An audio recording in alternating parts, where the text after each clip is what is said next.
Hello, this is Coy, and welcome to the Eclectic Cottage. Thanks for joining me today. I'm here in the art room, and it is day number 13 in the 100-day project. We are moving right along. Okay, I'm here. I still have a lot of pockets to fill, so I need pocket stuffers. And I don't think that I'm going to start this video off with that. What I wanted to talk about right now, because it's what I'm in the middle of, I wanted to talk about, yesterday I mentioned that I put together this rolling cart. It's a hanging file folder. You know, got these guys in it. And I think I'm really going to like it. It's going to, I think, help keep the things that I'm working on, like right now, the paper things that I'm working on right now, a little bit more organized, a little bit more within reach, because we all have things, but we reach for what's convenient. And one of the things I noticed the most lately is tag backers. I bought, I don't know, a couple weeks ago, I bought this manila paper, and I love it. Okay, if you haven't tried it, I haven't seen anybody else using it. I watch a lot of channels, and I don't hear anybody talking about manila paper. It is definitely, it's a low-cost item, and look what color it is. It's a color that we love in our journals. So I have been reaching for this almost probably 90% of the time that I've been making tags since I've had it and using it for backers. And I don't really want to do that. I like everything to be eclectic. I don't want them all to be the same. So I wanted to talk about what I'm going to put in this folder. Tag backers, that's what I'm calling it, tag backers. So journaling, journal cards, anything that needs a layer, a second layer, that needs a backer that's something that's going to be writable, something that we can write on. So some of the things that I am used to using are, one of the big ones is Amazon paper. I use a lot of Amazon paper. It's a little on the dark side, but I like it. I use it for backing tags. It's an easy surface to write on. And this stuff has a lot of uses. You can ink it up. You can dye it up. It comes in different shades of brown. And I wanted to talk about that. And another thing that I use a lot of would be blank book pages. I have this whole folder full of things, and I have not been reaching for them because they're not, they're not easily accessible. Not that they're, hard to find or anything. It's just I don't reach for them. So it is old. This is old vintage book page. A lot of books, like this book had 3 or 4 pages in a row that were blank, at least blank on one side. Okay, and these make perfect page backers, tag backers. These are all book pages that are blank on at least one side. So I'm going to put this in that folder and have it at hand. This is from an old entertainment book. What else is in here? This is what do you call it? Fly page, the front page of a vintage book. And anytime that I am deconstructing a book, I will look for the pages, the blank pages. Like this is a blank page. This is beautiful. This can easily be used as a page backer, a tag backer. So first thing I look for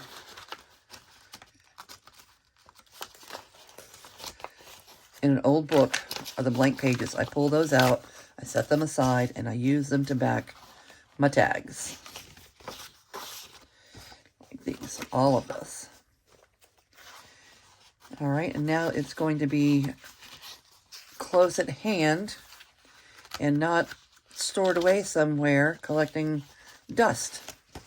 Okay, this is avocado dyed paper that I dyed avocado. I need to really do some dyeing. I need to do some avocado dyeing, some tea dyeing, some coffee dyeing.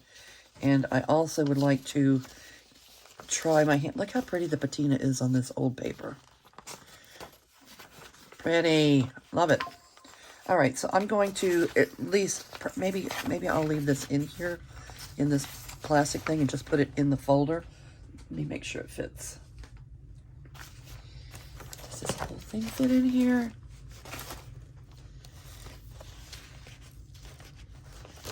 No.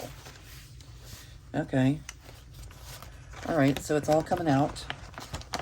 That's okay. That's what this folder is for. This folder is for things to reach for when I'm backing tags. Okay, and another thing that I want to work on, let me get these in there. All of these are perfect.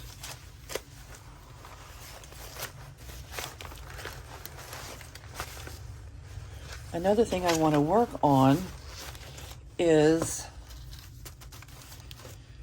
I have a lot of ink. I pay X amount of dollars a month for HP, like the HP ink program, and it's kind of like use it or lose it. I mean, you're paying for the ink anyway. If you have 500 pages, you can roll over 3 times as much. So you can have 1,500 pages rolled over. But if you're not printing all your papers and you don't use it, anything over 1,500 in overage, you lose it. So let's use the ink. It's never happened to me before. I've never lost my ink. I do a lot of printing. But I guess my point is, a lot of what I use in my life is printables. So I want to have some ready. Like this can be written on. This is an example of, yes, this can be written on. And there's other things, like I use this cream colored paper. I print on this a lot in the, during the fall. A lot of things that I print on is on that color paper. This is parchment paper. So all of these things make perfect tag backers. I have straw paper up there. I don't think, here's a piece of straw paper. I don't think that I'm going to put my straw paper in this folder, but it can certainly be used as a tag backer. So what I want to work on is probably making a separate folder on my computer of printables that can, that can be writing spaces. So for instance, these are a lot of the papers that I'm using right now. And let's see if any of them are writable surfaces. I don't think, well, I probably would not use that. You could use this. This is a writable surface. But if I lower the opacity on this before I print it, it would be much lighter and much more writing friendly. This is actually from an old document. It's a scan of just the backing of an old document in that lovely green color. Okay, that would make perfect tag backer. So I want to make a folder on my computer of pages that can be used as page backers. Like this, I don't know how come this printed that light, but all of that can be used to back, to back tags and written on. And this, just lighten up the opacity just a little bit, and this will be perfect tag backer. Yeah? This one I think is just printed badly, so I can put this over there right now in the tag backer, because this isn't going to really, you know, make a great page or anything, but it would be a good tag backer. Tag backers.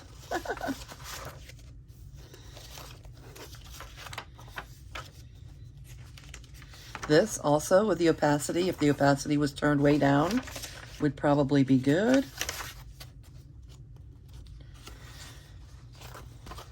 This makes an excellent writing surface. Could use that.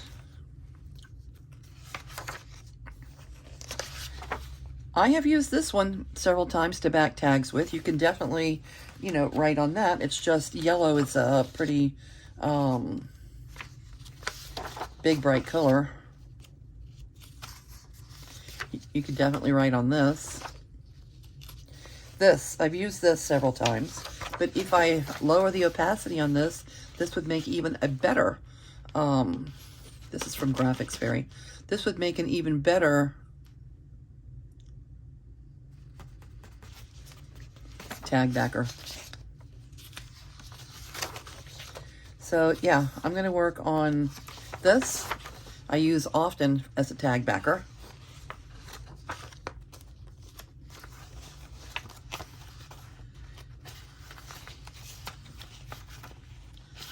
And a lot of them are just scans from, you know, from things that I have here, things that I have, like old antique letters and and vintage things. I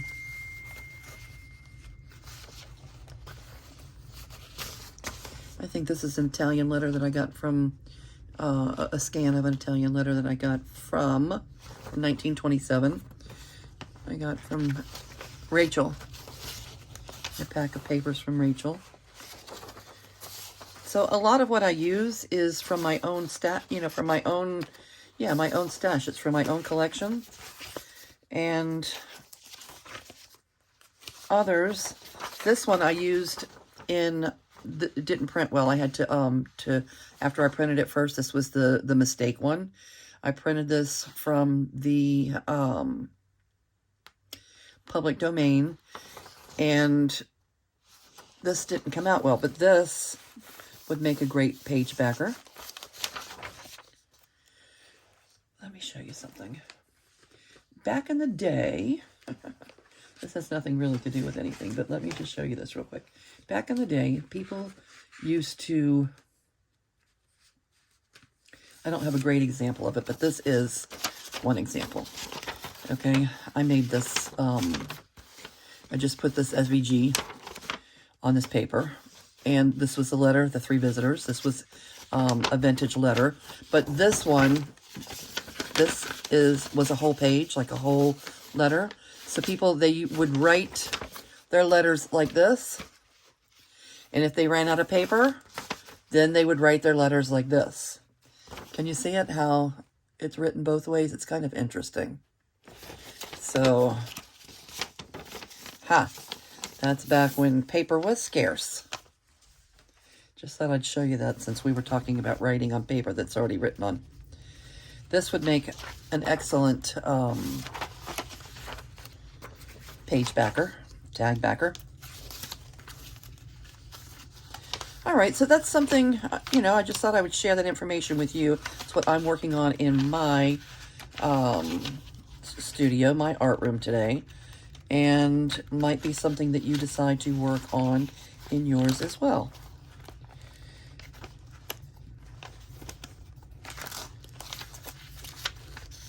Definitely use this. This is definitely a page that I've used over and over again as tag backers. All right. Where are we? Let me put these in the tag backer section. The tag backer folder. I like having a tag backer folder. And I don't have to look for things, and things are at hand, and I can use something different than I used on the last tag. I am sorry that I hit the camera. Okay. While I have all this Amazon paper out, let's see if we can trim some of it up to fit in that folder a little more compactly. 8.5 by 11.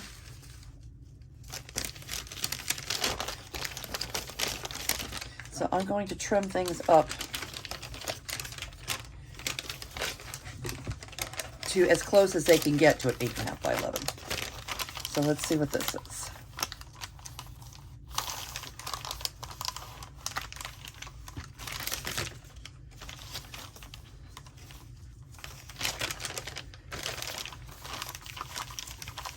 Eight and a half.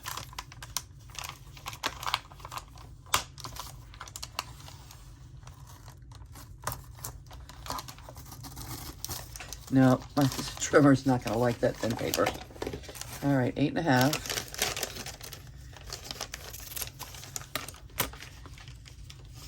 Let's just use a ruler. Tape. The trimmer is not going to like that thin paper. It's not going to like it at all. All right, so this doesn't have to be an exact science, just... All right, I'll put it like this.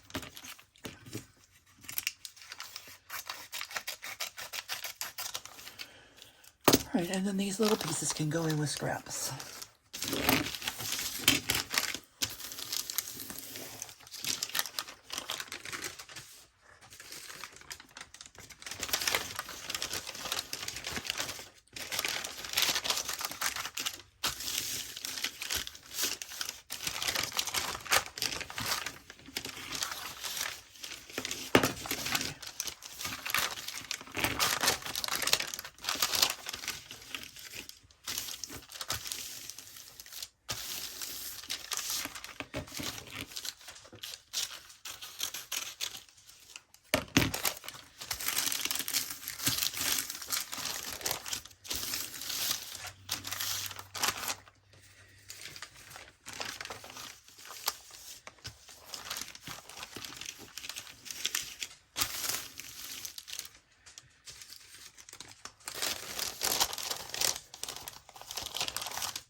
All right, so how are all of you doing today, and what's going on in your art room?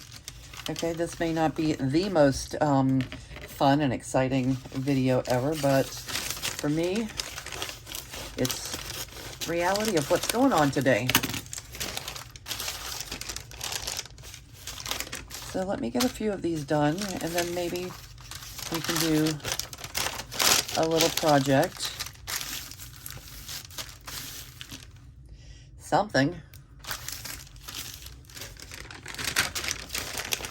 Maybe this should just have a folder of its own. The Amazon paper should just have its own folder. And it's okay if it's folded up a little bit.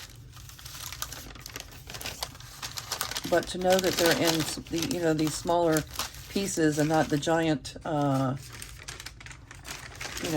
a giant piece, will make them, more attractive in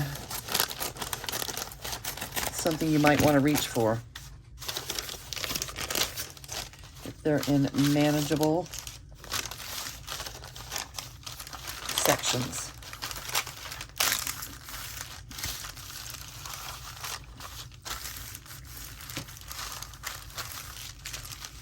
Okay, yep, I'm gonna give them their own folder.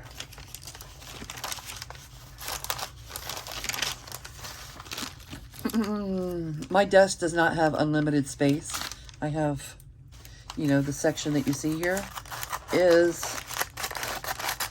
about the amount of space that I have here. This is my actual art room, and my intention when I started junk journaling was to junk journal in the other room. I have a crafting table set up in the dining room on a regular, I don't know, what is it, 6 or 8 foot? I guess it's an 8 foot 6 or 8 foot dining room table. And it has a beautiful black cutting mat and everything in there, which probably to you all would look a lot better than having to look at my, you know, messy paint desk. But this is where I'm most comfortable. It's where, you know, my things are all within easy reach. I have, you know, shelving over here to my left, and it's in a room by itself, and it faces the door. There's a lot, I don't know. This is where I tend to head when I want to work on a project. So my thought was this would be the desk. I'd leave this desk for all the messy stuff, all the mixed media, paint, and all of that, because truth of the matter is, I am a mixed media artist, and I love doing that. It's just I have been hooked on junk journaling for quite a while now, and since I've started my YouTube channel, predominantly what I'm doing is junk journaling. But I'm not ready to give up my messy top. This is, you know what this is? It's canvas paper. It's canvas paper taped down to a red table. What is this, a 4-foot table? A little 4-foot table that I bought for almost nothing from Facebook Marketplace. And it's taped on, so this piece of paper peels right off.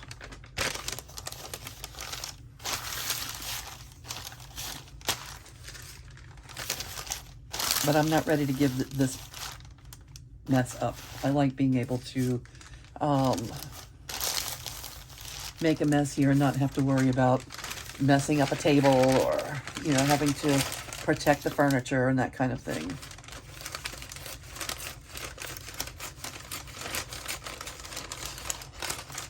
All right.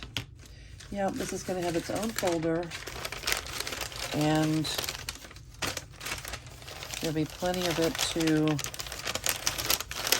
select from when it comes time to back some tags.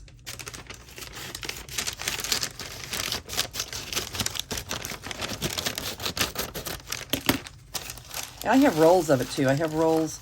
You can get a whole roll of packing paper like this from the Dollar Tree for $1. What used to be $1, I guess now it would be $1.25.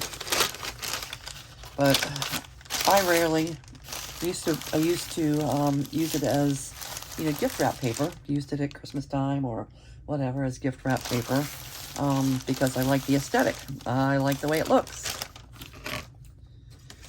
So I haven't bought any in years. I still have a few rolls of it from, I don't know if it's from when I was moving or what, but I have a couple of rolls of it in the other room.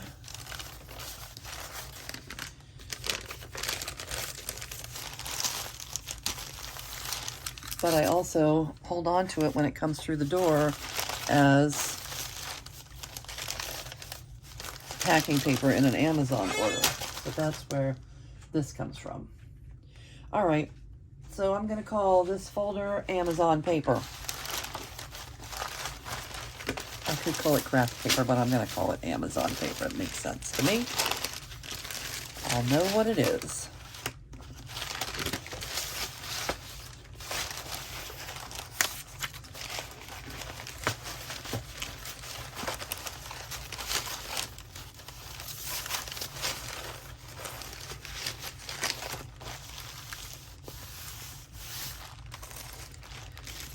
Oh, okay. Leap year. I gained an extra day in February, extra day in my life.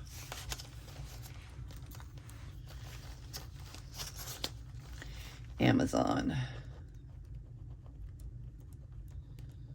paper.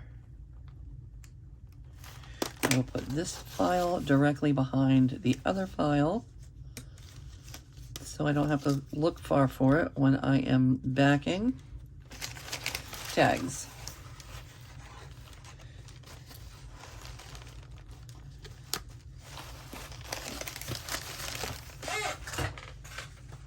I have another one for glue paper, and I have one for jelly print paper, and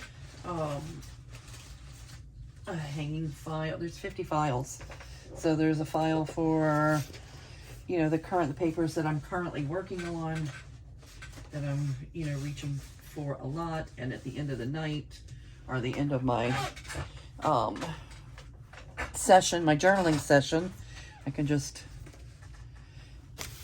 put anything back that says the 2 new journals. That's the 2 journals we're working on right now. I can just put them right back in the folder and know where they're at tomorrow when I come back to the art room.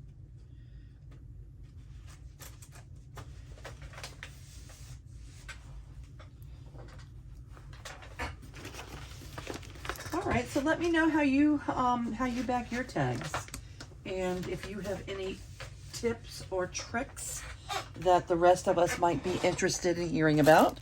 Leave your note in comments. And I'm going to say thank you for joining me today. And this is day 12 for the 100-day project. I'm going to say goodbye for now, and I will see you real soon. Bye.